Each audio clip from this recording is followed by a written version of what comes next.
Hi friends, मी राजश्रीच लाईफस्टाईलमध्ये तुमचं खूप खूप मनापासून स्वागत. उन्हाळी वाळवणाची सिरीज आपली चालू आहे. त्यामधला पुढचा पदार्थ म्हणजे सर्वांचा आवडीचा असा हा बटाट्याचे वेपर्स पांढरे शुभ्र होण्यासाठी आणि छान असे कुरकुरीत होण्यासाठी काही टिप्स आणि ट्रिक्स या व्हिडिओमध्ये सांगितलेले आहे. व्हिडिओ संपूर्ण नक्की पहा. व्हिडिओ कुठेही स्किप करू नका, जेणेकरून तुम्हाला सर्व माहिती डिटेलमध्ये मिळेल. अशा प्रकारे पांढरे शुभ्र असे वेपर्स बनून तयार होतात. तुम्ही इथे पाहू शकतात, हे वाळलेले कडक उन्हामध्ये 2 ते 3 दिवस वाळलेले हे वेपर्स किती सुंदर दिसत आहेत. अगदी पांढरा शुभ्र असा यांना कलर आलेला आहे. मी येथे 3 किलो बटाटे स्वच्छ पाण्याने धुवून त्यांची साले काढून घेतलेली आहे आणि ते पाण्यामध्ये ठेवलेले आहेत. पाणी बटाट्यांच्या वरती येईल इतपत आपल्याला पाणी त्या एका पातेल्यामध्ये घालायचं आहे आणि त्यामध्ये बटाटे सोलून घेतलेले बटाटे आपल्याला त्यामध्ये घालायचे आहेत. आता एका परातीमध्ये किंवा एखाद्या वाडग्यामध्ये भरपूर पाणी घ्यायचं आहे आणि बटाट्याचे वेपर्स करण्याची जी किसणी असते, ती किसणीने आपण हे सोललेले बटाट्यांचे वेपर्स पाडून घेणार आहोत. बटाटा हा नेहमी उभा पकडायचा, आडवा पकडायचा नाही. उभा पकडल्यानंतर बटाट्याचे छान असे वेपर्स तयार होतात. लांब सडक असे वेपर्स आपल्याला मिळतात. अशा प्रकारे तुम्ही पाहू शकता, हे वेपर्स किती छान पद्धतीने बनत आहेत आणि हे बटाटे आपल्याला कुठेही हवेच्या संपर्कात येऊ द्यायचं नाही. त्यामुळे आपण परातीमध्ये किंवा वाडग्यामध्ये पाणी घ्यायचं आहे आणि बटाटे त्यामध्येच सोलायचे आहेत किंवा किसून घ्यायचे आहेत. वेपर्स अशा पद्धतीने पाडत असताना बटाट्यांचा आणि हवेचा कुठेही संपर्क न आल्यामुळे बटाटे कुठेही काळे पडत नाहीत आणि लाल देखील पडत नाहीत. बटाटे आपण अशा पद्धतीने सर्व हे वेपर्स तयार करून घेणार आहोत. वेपर्स पाडून झाल्यानंतर आपल्याला हे बटाटे ज्या पाण्यामध्ये प्रथमतः घातलेले होते त्या पाण्यामध्ये स्वच्छ असे धुवून घ्यायचे आहेत. याच्यामधला स्टार्च पूर्णपणे निघाला पाहिजे. अशा पद्धतीने आपण 3 पाणी घेऊन ठेवायचे आहे. मी येथे शेजारीच एका पातेल्यामध्ये भरपूर पाणी घेतलेले आहे आणि बटाट्यांचा जो वेपर्स आहे ते स्वच्छ धुवून घेतलेले आहेत आणि दुसऱ्या पातेल्यामध्ये घातलेले आहेत. अशा पद्धतीने आपण एका पाण्याने धुवून झालेले आहेत. आता हे दुसरं पाणी आहे पातेल्यामधलं.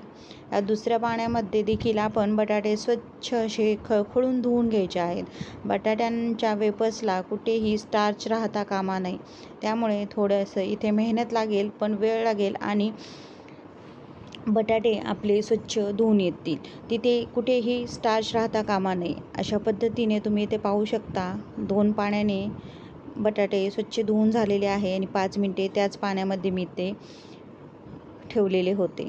आता तिसरं पाणी मी एका डब्यामध्ये घेतलेलं आहे. त्या डब्यामध्ये देखील आपल्याला हे बटाटे स्वच्छ धुवून टाकायचे आहेत.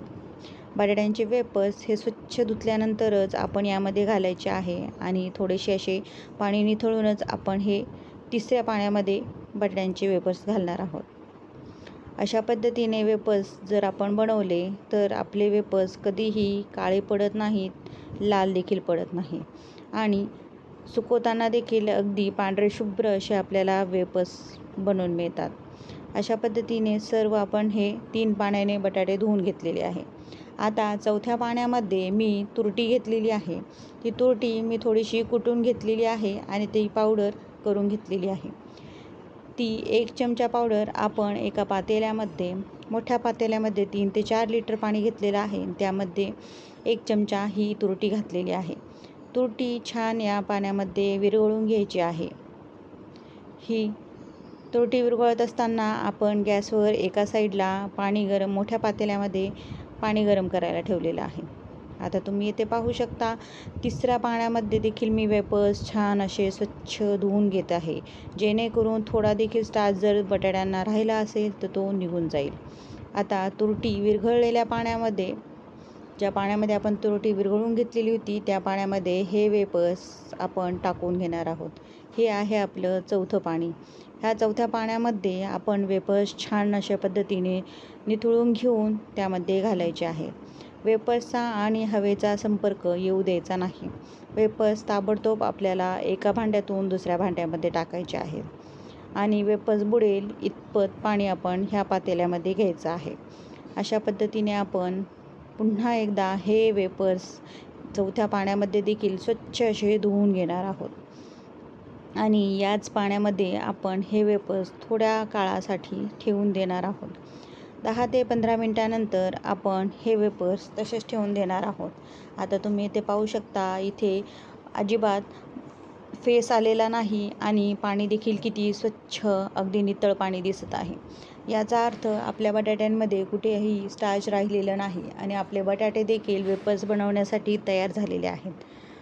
हे बटाट्याचे वेपर्स आता शिजवण्यासाठी तयार झालेले आहेत. एका साईडला मी तोपर्यंत पाणी गरम करायला ठेवलेलं होतं. पाण्याला छान खळखळून उकळी आलेली आहे आणि आता या पाण्यामध्ये आपल्याला चवीपुरतं मीठ घालून घ्यायचं आहे.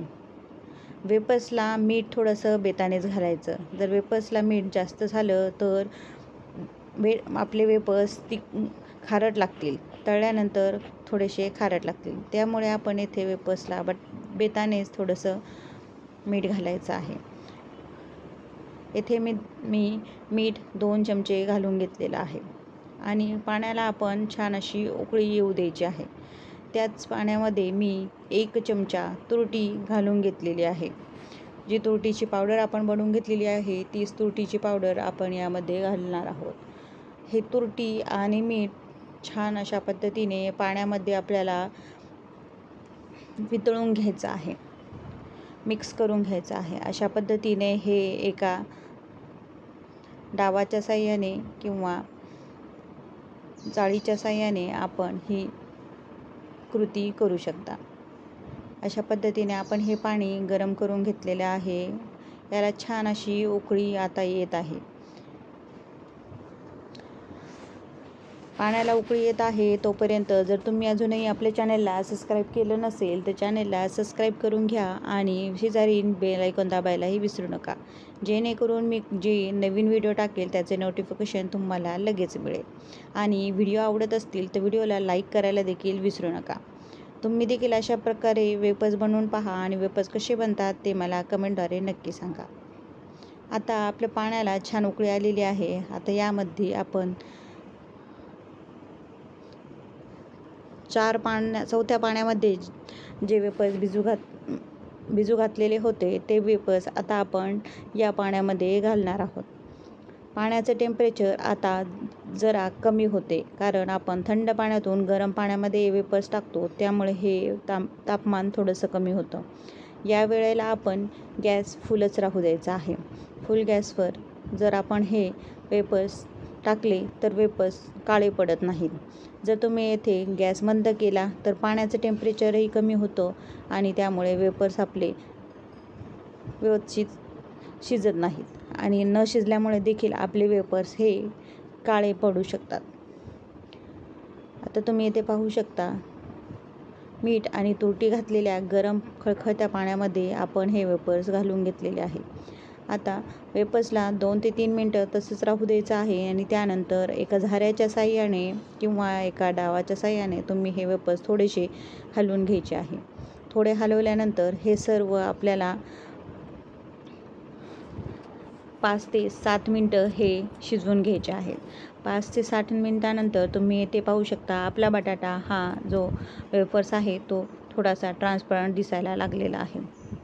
आता आपण हा थोडासा तोडून पाहूयात किंवा वाकवून पाहूयात. जर हा अशा पद्धतीने वाकला आणि वाकल्यानंतर जर लगेच तुटला नाही तर समजायचं की आपला बटाटा हा अजून थोडासा कच्चा आहे. त्याच्यामुळे आपण याला अजूनही 2 मिनटं शिजवून घेणार आहोत. मी हे 5 मिनटानंतर चेक केले होते. आता आपण आणखी 2 ते 3 मिनटं हे बटाट्यांचे वेपर्स अजूनही शिजवून घेणार आहोत. बटाटा शिजवताना देखील आपल्याला घाई करायची नाही आणि जास्त वेळही बटाटे शिजवून घ्यायचे नाही. अगदी 2 मिनटानंतर हे बटाटे शिजवून तयार होतात. आता एका चाळणीमध्ये आपल्याला हे बटाटे जे आहे ते काढून घ्यायचे आहे. तत्पूर्वी मी एका ताटामध्ये ही चाळणी ठेवलेली आहे आणि त्यामध्ये हे शिजलेले बटाट्याचे वेफर्स टाकून घेणार आहे. खाली ताट ठेवल्यामुळे आपल्या हाताला चटका देखील बसत नाही आणि जे गरम एक्स्ट्राचं जे पाणी आहे ते चाळणीतून खाली ताटामध्येच पडतं. त्यामुळे आपल्याला हाताला इजा देखील होत नाही. अशा पद्धतीने हे वेफर्स बनवून तयार होतात. मी हे वेफर्स 2 चाळणीमध्ये काढून घेत आहे, जेणेकरून हे वेफर्स जास्त चिकटू देखील नाहीत आणि व्यवस्थितरित्या हे थोडेसे थंड देखील व्हावेत, जेणेकरून आपल्याला हे वेफर्स पसरवताना जास्त चटका बसणार नाही. आता हे पाणी आपल्याला दुसऱ्या जे वेफर्स आहेत त्याच्यासाठी वापरायचं नाही. हे पाणी आपल्याला टाकून द्यायचं आहे आणि दुसरं पाणी पुन्हा गरम करण्यासाठी ठेवायचं आहे.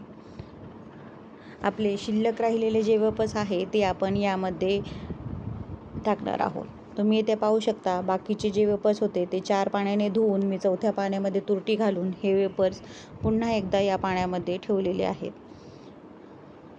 आता आपण पाणी तापवायला ठेवलेलं आहे आणि आपले वेफर्स देखील तुरटीच्या पाण्यामध्ये ठेवलेले आहेत. आता तोपर्यंत आपण पहिली जी बॅच होती ती बॅचचे जे वेफर्स बनलेले होते चाळणीमध्ये काढलेले ते आपण आता सगळे व्यवस्थित टाकून घेऊया. खाली एक कॉटनचा कपडा अंथरलेला आहे, त्याच्यावरती मी माझी ओढणी किंवा एखादं सुती कापड देखील तुम्ही पसरू शकता. अशा पद्धतीने तुम्ही वेफर्स चमच्याच्या साहाय्याने थोडेसे खाली टाकून घ्यायचे, म्हणजे ते थोडेसे थंड होतात आणि एक एक वेफर्स अशा पद्धतीने सगळे मांडून घ्यायचे आहेत. वेफर्स छान सुटसुटीत मांडून घ्यायचे आहेत. वेफर्स आपले छान अशा पद्धतीने शिजले गेलेले आहेत, त्यामुळे ते कुठेही तुटत नाहीत. जर वेफर्स जास्त देखील शिजले गेले तर ते देखील तुटतात आणि जर कच्चे राहिले तर ते काळे पडण्यास लगेच सुरुवात होते. अगदी अवघ्या 10 ते 15 मिनिटांमध्येच हे वेफर्स काळे पडायला लागतात. त्यामुळे वेफर्स व्यवस्थित शिजणे हे देखील एक महत्त्वाची गोष्ट किंवा महत्त्वाची टीप येथे तुम्ही म्हणू शकता. खूप छान अशा पद्धतीने वेफर्स बनवून तयार होतात. तुम्हीही मी जी पद्धत सांगितली आहे त्या पद्धतीने वेफर्स बनवा आणि कसे बनतात ते देखील मला सांगा. हे वेफर्स खूप गरम असल्यामुळे थोडेसे सावधानतेनेच आपल्याला टाकावे लागतात. अशा पद्धतीने मी हे सर्व वेफर्स टाकून घेत आहे. जी दुसरी बॅच देखील आपली बटाट्यांची वेफर्स शिजवायचे राहिले होते ती देखील मी वेफर्स शिजवून घेतलेले आहेत आणि अशा पद्धतीने सर्व वेफर्स मी छान असे सुकवून घेतलेले आहेत, वाळत घातलेले आहेत. मी हे सर्व फॅनखालीच घरामध्येच वाळत घातलेले आहे. कुठेही उन्हात जाण्याची किंवा उन्हामध्ये वाळत घालण्याची गरज या वेफर्सला पडत नाही. अशा पद्धतीने 4 ते 5 तासांमध्येच हे वेफर्स छान असे फॅनखाली सुकून तयार होतात. आता फॅनखाली सुकलेले हे वेफर्स 2 ते 3 दिवस कडकडीत उन्हामध्ये आपल्याला वाळवून घ्यायचे आहेत. त्यानंतर तुम्ही इथे पाहू शकता किती सुंदर असे पांढरे शुभ्र चमकदार असे हे ट्रान्सपरंट वेफर्स आपले तयार झालेले आहेत. कुठेही एकही वेफर्स काळा पडलेला नाही, कारण आपले जे वेफर्स आपण शिजवून घेतले ते अगदी योग्य प्रमाणात 7 मिनिटांमध्ये आपले हे वेफर्स शिजून झालेले आहेत. तुम्ही इथे पाहू शकता खूप छान पद्धतीने वेफर्स बनलेले आहेत. आता वेफर्स तळून पाहूयात. तळल्यानंतर देखील आपले वेफर्स हे पांढरे शुभ्र झालेले आहेत. हे खूप महत्त्वाची गोष्ट आहे की आपण ज्या छोट्या छोट्या टिप्स आपण पाळून हे वेफर्स बनवले होते ते किती छान आपले वेफर्स बनवून तयार झालेले आहेत. अशाच पद्धतीने तुम्ही देखील या छोट्या छोट्या टिप्स नक्की फॉलो करा आणि यावर्षी हे वेफर्स बनवून नक्की पहा. माझ्या पद्धतीने वेफर्स बनवल्यानंतर तुम्हाला वेफर्सची ही रेसिपी कशी वाटली ते देखील कमेंटद्वारे सांगा आणि तुमचे वेफर्स बनवताना तुम्हाला कुठल्या कुठल्या गोष्टी जाणवल्या ते देखील मला सांगा. अशा पद्धतीने आपले हे वेफर्स तयार झालेले आहे. यामध्ये तुम्ही थोडंसं तिखट चाट मसाला टाकून देखील खाऊ शकता. चाट मसाला टाकल्यानंतर देखील हे वेफर्स अप्रतिम लागतात. अशा पद्धतीने हे वेफर्स तयार झालेले आहे. पुन्हा भेटूया नवीन व्हिडिओसोबत, नवीन विषयासोबत. तोपर्यंत बाय बाय, टेक केअर.